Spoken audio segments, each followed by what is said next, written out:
Bisnis ini terkadang dipandang sebelah mata. Namun bisnis yang terkesan sepele ini tak boleh diremehkan. Jika dikelola dengan benar, usaha ini dapat memberikan keuntungan yang besar.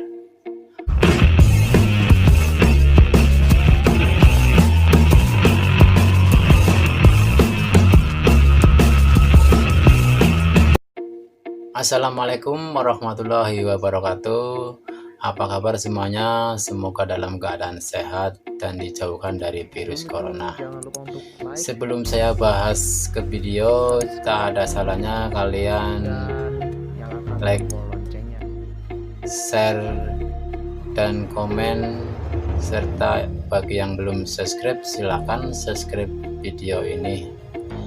Dan jangan lupa tekan tombol loncengnya, biar kalau ada video baru kalianlah yang pertama tahu.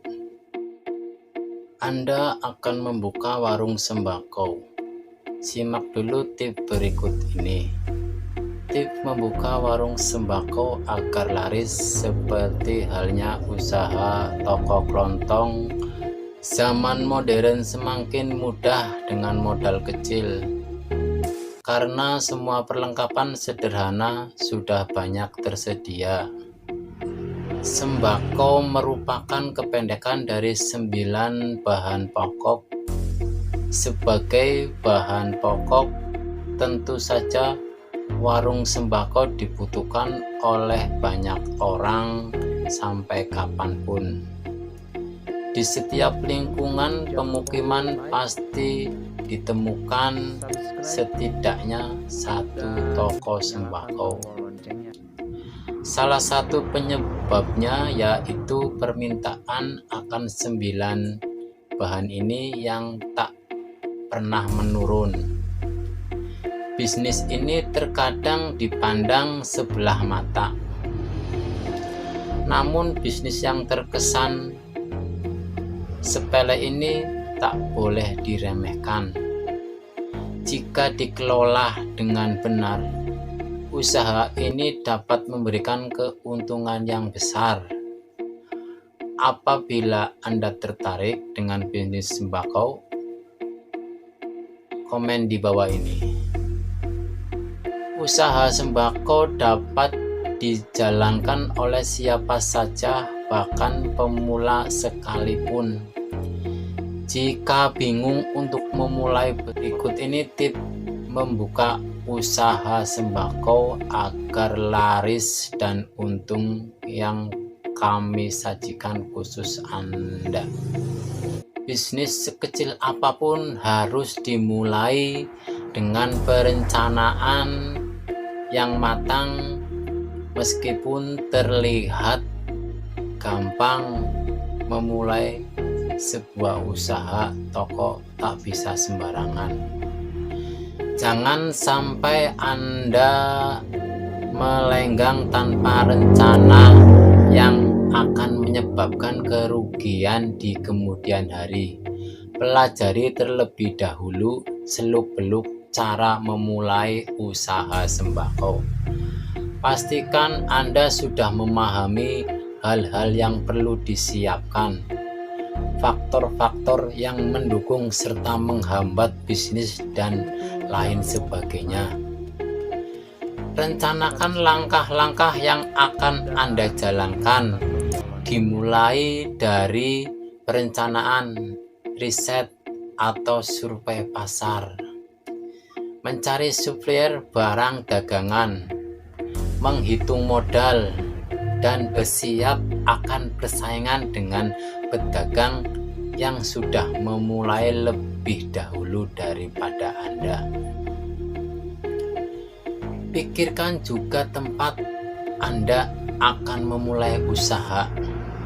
Apakah akan menyewa ruko atau memanfaatkan ruang kosong yang ada di rumah? Karena memang menjual sembako juga bisa dikatakan sebagai usaha yang cocok untuk ibu rumah tangga. berbisnis sembako memang tak semudah yang dibayangkan. Namun dengan perencanaan yang rinci, Anda akan lebih mudah dalam melangkah di masa yang akan datang karena telah menyiapkannya. Lakukan riset pasar. Setelah memulai perencanaan secara rinci, selanjutnya Anda perlu melakukan riset pasar. Riset atau survei pasar bertujuan mengetahui seberapa peluang Anda untuk terjun bisnis ini. Hal apa saja yang harus Anda cari dalam survei pasar? Carilah kemungkinan adanya persaingan dengan bisnis serupa atau toko yang lebih modern seperti minimarket dan supermarket.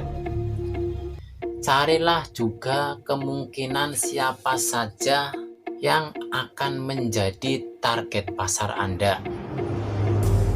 Lakukan juga wawancara kecil untuk mengetahui respon masyarakat apabila Anda membuka toko sembako.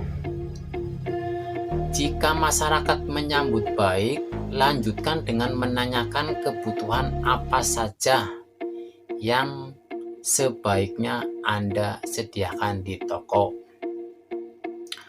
Pelajari juga budaya dan kebiasaan yang dilakukan oleh masyarakat setempat.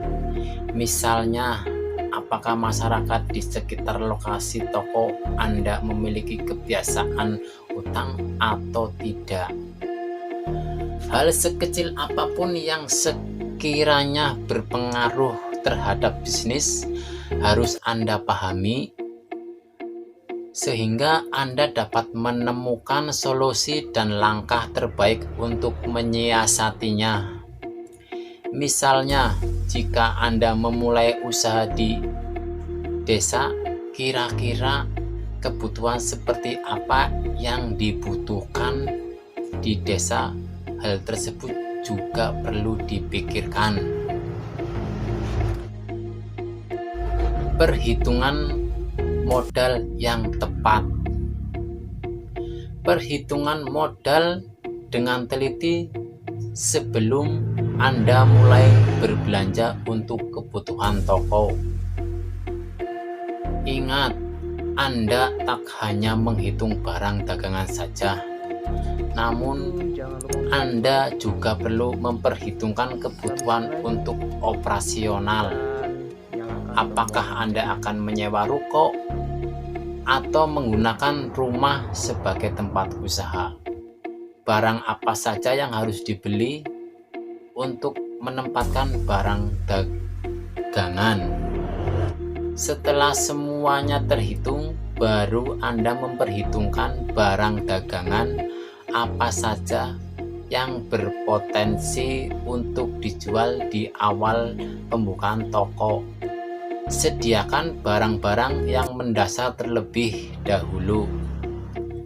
Perhatikan tata letak barang.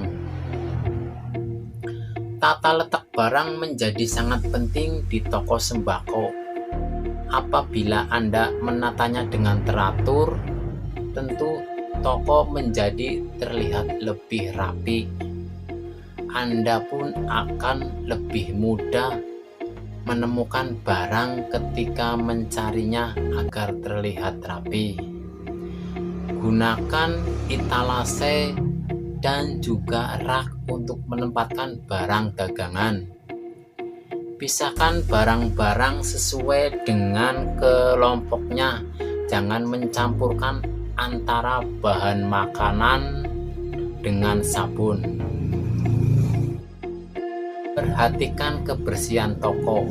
Toko yang bersih membuat pembeli juga Anda merasa lebih nyaman. Calon pembeli akan lebih tertarik dengan toko yang memperhatikan kebersihan lingkungan. Selalu kebersihan toko sebelum membukanya, periksa dan pastikan semua barang ada di tempatnya. Subscribe.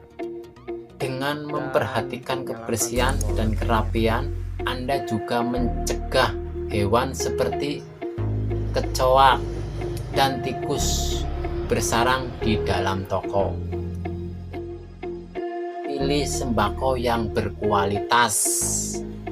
Bahan pokok seperti beras, minyak goreng, dan gula pasir dikelompokkan ke dalam beberapa kelas.